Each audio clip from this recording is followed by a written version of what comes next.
jangan mencuri. Kalau tak mencuri, kita orang boleh kasih lah. Oh, minta kasih. Minta lagi 2. Hei!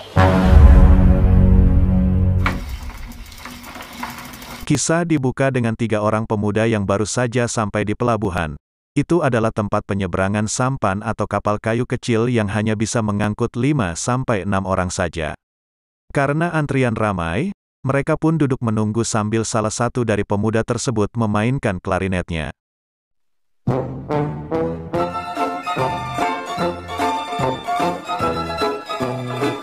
Disinilah satu-satunya pelabuhan tempat penyeberangan sampan ke seluruh desa. Sayangnya, pelabuhan ini dijaga oleh para preman yang sangat arogan. Bukannya benar-benar mengurutkan antrian, para preman tersebut malah mendahulukan orang-orang yang membawa anak gadis. Dengan tujuan agar mereka dapat menggodanya. Kejadian itu pun membuat antrian semakin panjang. Hingga membuat seorang pria tua tanpa sengaja menyenggol salah seorang preman di sana. Lalu si preman pun mengamuk dan memasukkan lagi si pria tua ke barisan belakang antrian. Terlihat salah seorang preman menghampiri ketiga pemuda tersebut dengan niat ingin merampas makanan mereka. Tapi ketiga pemuda tetap tenang dan tidak terlihat takut sedikitpun. Kejadian itu membuat si preman tidak jadi merampas makanan mereka. Tak lama kemudian, bos pemilik pelabuhan itu pun datang. Ia langsung ingin menaiki sampan yang baru saja sampai di sana. Si pria tua yang tidak tahu bahwa itu adalah bos pemilik pelabuhan, memohon untuk diikut sertakan dengan sampan tersebut. Dengan harapan bisa segera pulang ke rumahnya. Namun apa daya, si bos langsung marah sebab tak ingin berada satu sampan dengan orang miskin. Si bos pun memerintahkan 2 anak buahnya memberi pelajaran kepada si pria tua itu karena telah membuatnya kesal. Terdengar suara rintihan dan pukulan dari arah pria tua itu di bawah. Namun mengejutkan, 2 preman itu malah terkapar di tanah setelah dihajar oleh si pria tua. Melihat itu, para preman pun langsung menciut dibuatnya. Dan si pria tua langsung menaiki sampan tanpa ada satupun preman yang berani menghalanginya. Kemudian, entah kenapa ketiga pemuda tersebut bergerak maju untuk menaiki sampan lain yang baru saja datang. Namun mereka dihadang oleh para preman di sana. Kejadian itu pun memicu amarah warga yang sudah kesal dengan tingkah para preman sejak awal. Lalu terjadilah keributan besar di pelabuhan tersebut. Ketiga pemuda itu pun berhasil meninggalkan pelabuhan yang sedang kacau. Sesampainya di seberang, ternyata mereka hendak mencari si pendekar Mustar Pinang sebatang untuk berguru. Namun, karena mereka tidak bisa membaca dan menulis, mereka malah nyasar dan sampai ke sebuah sekolah buta huruf. Karena tidak tahu arah, mereka pun bersepakat untuk mencari orang yang bisa ditanya tentang Kampung Pinang Sebatang, tempat yang disebutkan oleh si pria tua saat di pelabuhan. Ini pendekar Mustar Pinang Sebatang. Tahu tidak? Di sana mereka melihat seorang gadis manis yang baru saja selesai mengajar, dan mereka pun mengikuti gadis muda itu dengan harapan gadis itu tahu di mana Kampung Pinang Sebatang. Karena mereka malu bertanya, akhirnya mereka hanya mengikuti gadis itu sampai ke rumahnya. Gadis yang ketakutan itu berteriak meminta tolong kepada ayahnya. Bapak, tolong Pak, itu 3 orang pencuri, dia kejar saya dari sekolah tadi. Mana dia? Ternyata ayah dari gadis itu adalah Pak Mustar pendekar Pinang Sebatang yang mereka cari. Tanpa pikir panjang mereka pun langsung memohon untuk dijadikan murid saat itu juga. Melihat ketulusan mereka, Pak Mustar mengiyakan untuk menjadikan mereka sebagai murid, dan menyuruh mereka masuk ke rumah untuk mengobrol. Hal itu membuat si gadis jadi marah kepada ayahnya. Di rumah, mereka memperkenalkan diri masing-masing. Ramli, Ajis, dan Samsudin. Mereka bertiga adalah sahabat sedari kecil yang terobsesi ingin menjadi pendekar silat yang hebat. Saat ditanya mengenai pekerjaan, mereka pun menjawab bahwa pekerjaan mereka dahulu adalah pekerjaan yang sangat berbahaya. Kerja apa itu nak Ramli? Kira bulu kambing. Begitulah Ramli, pekerjaannya dahulu ialah menghitung bulu kambing. Sungguh pekerjaan yang melelahkan. Ajis, kerja saya paling berat sekali Pakcik. Si Ajis pun mengatakan bahwa pekerjaannya dahulu adalah menunggu ayam jantan bertelur. Apa itu kerja? Kerjanya menunggu ayam jantan bertelur, Pakcik. Kira-kira mau sampai kapan ditunggu? Mau gimana lagi, yang penting ada pekerjaan. Namun pekerjaan yang paling berbahaya adalah si Samsudin, karena ia mengatakan pekerjaannya adalah menyambung ekor beruang. Kerja apa? Kerja sambung ekor beruang. Pria tua itu pun kagum dengan pekerjaan para anak muda tersebut. Setelah mengobrol, tiba-tiba Ramli bertanya siapakah gadis yang tadi mereka ikuti. Pakcik, Ya? yang tadi yang kita kejar yang muda-muda yang cantik. Oh, yang itu. Ros, anak pakcik. Ternyata gadis itu bernama Kak Ros, anak gadis sang guru silat. Mereka pun berdecak kagum memuji kecantikannya. Sang ibu yang melihat mereka mengobrol merasa senang dengan sifat baik ketiga pemuda tersebut. Namun Kak Ros masih sangat marah karena kejadian tadi siang. Di rumah itu memiliki seorang pembantu perempuan. Dialah orang yang membantu pekerjaan rumah. Saat asik melihat foto tunangannya, si ibu melihat dan memuji foto tunangan pembantunya itu. Saat ditanya siapa namanya, foto itu tiba-tiba menjawab. Nama saya Brian Pendek. Sungguh ini film yang cukup mengherankan. Kemudian si pembantu diminta menyiapkan minuman untuk ketiga tamu yang datang. Di tempat lain, si bos pelabuhan sedang berkumpul dengan para anak buahnya. Dengan keadaan penuh luka dan perban di mana-mana, mereka menyusun rencana untuk membalas dendam kepada si pria tua dan ketiga pemuda yang membuat onar di pelabuhan waktu itu. Diutuslah 3 orang preman untuk mencari keberadaan mereka. Sebelum berangkat, mereka saling bercerita tentang 2 orang yang dihajar habis-habisan oleh pendekar Mustar waktu di pelabuhan. Lucunya di rumah si pria tua itu pun ternyata sedang menceritakan hal yang sama. Sekali aku dapatkan, aku gigit telinga dia. Aduh. Pakcik menjerit. Setelah makan, mereka bertiga diantar ke kamar oleh pendekar Mustar. Di kamar, mereka bertiga melihat alat musik yang terpajang di dinding. Melihat itu, pendekar Mustar langsung memperkenalkan alat musik tersebut satu persatu. Tiba-tiba istrinya mengadukan tentang si Ros yang masih marah dengan keputusan ayahnya untuk menerima ketiga pemuda itu ke dalam rumah. Coba tengok si Ros tuh.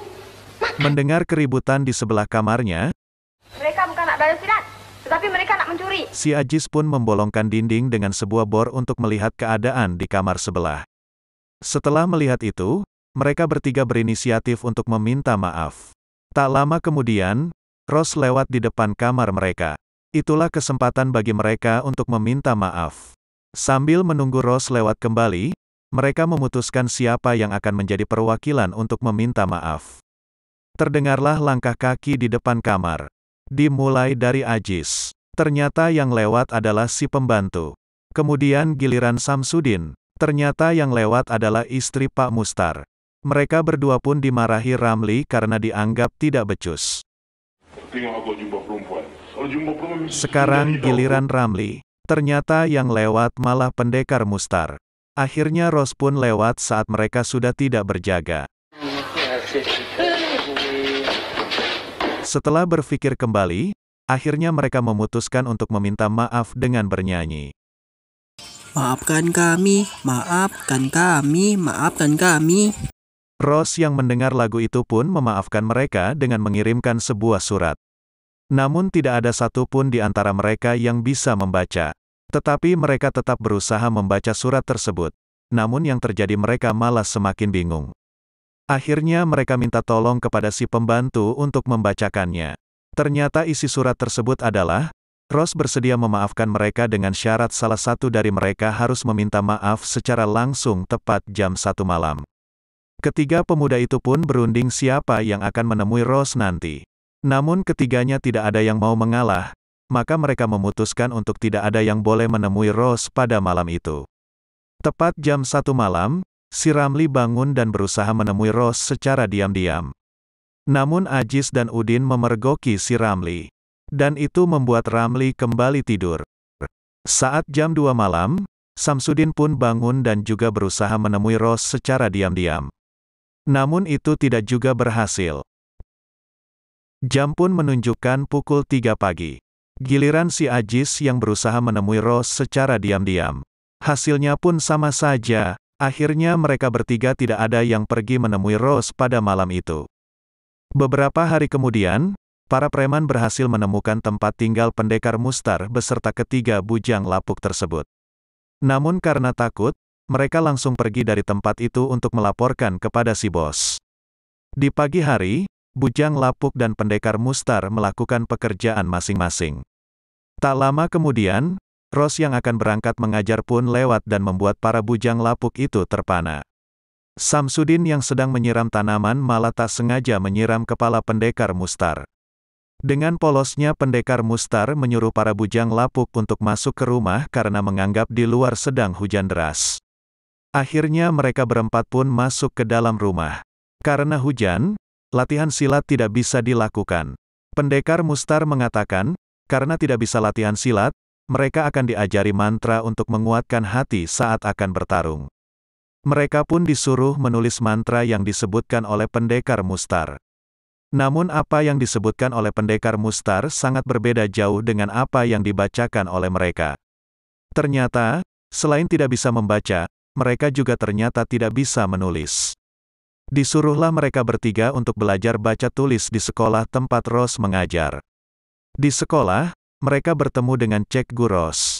Mereka pun mulai belajar. Namun di sana ada murid lama yang suka menertawai mereka bertiga karena mereka belum bisa membaca huruf per hurufnya. Tapi tak berbeda dengan mereka bertiga, murid senior ini pun sama saja. Dan akhirnya mereka bertiga menertawai si murid senior dengan puas hati. Beberapa waktu berlalu, akhirnya mereka sudah bisa membaca dan sudah berhasil menghafal mantra yang diajarkan oleh pendekar Mustar. Mereka pun mulai berlatih silat dengan pendekar Mustar. Namun saat posisi menendang, Ajis tak sengaja merobek celananya. Dia pun meminta izin untuk menjahit celananya di kamar. Ternyata Ramli mengalami hal yang sama. Dia pun meminta izin untuk menjahitnya di kamar. Saat di kamar, Ramli tidak sengaja melihat si Ajis dan Ros mengobrol sambil tertawa di kamar Ros. Ternyata si Ajis meminta tolong Ros untuk menjahitkan celananya yang sobek. Di sana Ajis mengatakan kepada Ros untuk berhati-hati dengan Ramli. Karena Ramli adalah seorang playboy. Ramli yang mendengar itu pun marah dan menghampiri mereka dan mengatakan bahwa pendekar Mustar memanggil Ajis. Tinggallah Ramli dan Ros di sana. Ramli meminta Ros untuk menjahitkan celananya sambil ngobrol berduaan. Setelah Ramli selesai, mereka memulai latihan kembali. Namun kali ini Samsudinlah yang merasakan celananya sobek. Dia pun meminta izin untuk menjahit celananya. Dia juga meminta Ros untuk menjahitkan.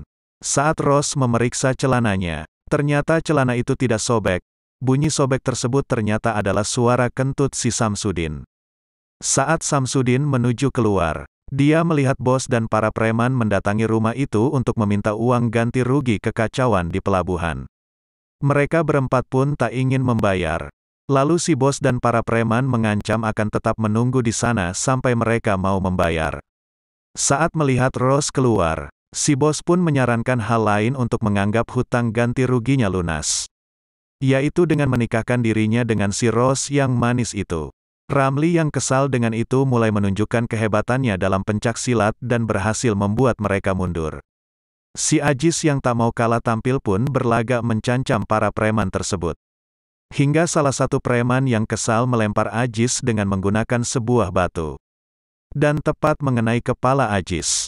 Si Ajis pun menangis. Setelah lama berlatih, kini mereka harus menjalani tes mental dengan bersemedi di tempat-tempat angker untuk menguji keberanian hati mereka. Ajis diperintahkan pergi ke sumur di hutan. Samsudin diperintahkan pergi ke rumah kosong. Dan Ramli diperintahkan pergi ke kuburan bekas korban perang. Pendekar Mustar berpesan kepada para muridnya, jika kalian menemukan apapun yang membuat kalian takut atau mengganggu kalian, jangan lari. Karena itu semua hanyalah cobaan. Dan mereka pun berpencar. Dimulai dari si Ajis, dia masuk dan bersemedi di dalam sumur. Tak lama kemudian terdengar suara tertawa dan beberapa benda jatuh dari atas yang mengenai kepala si Ajis. Di sana Ajis mulai ketakutan dan terus-terusan mengatakan itu adalah cobaan. Beberapa benda Ajis masih bisa menahannya. Namun setelah kepalanya tertimpa benda-benda berat barulah Ajis langsung berteriak dan naik ke atas. Ternyata sumur itu adalah sumur yang digunakan warga untuk membuang sampah. Setelah sampai di atas, tiba-tiba ada batang pohon yang jatuh dan membuat Ajis terkejut hingga dia lari sekencang-kencangnya. Giliran si Samsudin, dia mulai memasuki rumah kosong sendirian. Namun dia diganggu oleh pintu dan jendela yang membuka dan menutup sendiri. Tiba-tiba ada kucing melompat dan membuat Samsudin kaget dan lari terbirit-birit. Sekarang giliran Ramli. Di kuburan, dia berhasil bersemedi dengan tenang. Namun tak lama kemudian, muncul salah satu setan dan menyuruh Ramli untuk pergi dari kuburan itu. Karena merasa terganggu, Ramli pun memukul setan itu yang berakibat setan itu memanggil teman-temannya yang lain. Melihat itu, Ramli pun lari tunggang langgang. Malam itu pun mereka gagal menjalankan ujiannya. Keesokan harinya, Pendekar Mustar memerintahkan mereka bertiga bersemedi bersama-sama di satu tempat, yaitu di kuburan tempat Ramli ujian sebelumnya. Tak berselang lama, ternyata para preman menyerbu ke rumah Pendekar Mustar secara diam-diam dan berhasil menculik Ros. Saat para preman itu tak sengaja lewat di depan Bujang Lapuk pun menganggap itu hanyalah cobaan yang lewat untuk menguji keteguhan hati mereka. Pendekar Mustar yang diselamatkan oleh istri dan pembantunya pun langsung bergegas mengejar para preman yang berhasil menculik si Ros. Saat di perjalanan, Pendekar Mustar bertemu dengan ketiga Bujang Lapok dan menceritakan bahwa anaknya telah diculik oleh para preman. Namun si Bujang Lapuk tetap tidak mempercayainya dan menganggap semua itu hanyalah ujian untuk mengujinya semata. Berulang kali mereka dijelaskan namun selalu saja mereka mengatakan bahwa itu hanyalah cobaan. Dan akhirnya istri Pendekar Mustar menjelaskan dengan tenang. Mereka pun percaya dan langsung bergegas mengejar para preman tersebut. Pendekar Mustar yang dibuat stres itu pun akhirnya diantar pulang oleh istri dan pembantunya. Di markas si bos, Ramli, Ajis dan Samsudin pun menerobos masuk dan membuat keonaran lagi. Hingga akhirnya, mereka berhasil menyelamatkan Ros dan pulang ke rumah Pendekar Mustar. Di rumah, Pendekar Mustar dan istri yang menunggu dengan khawatir pun dibuat tenang setelah melihat Ros kembali ke rumah beserta ketiga pemuda tersebut. Pendekar Mustar pun sangat berterima kasih dan memberi mereka julukan sebagai Pendekar Bujang Lapok. Dan film pun tamat.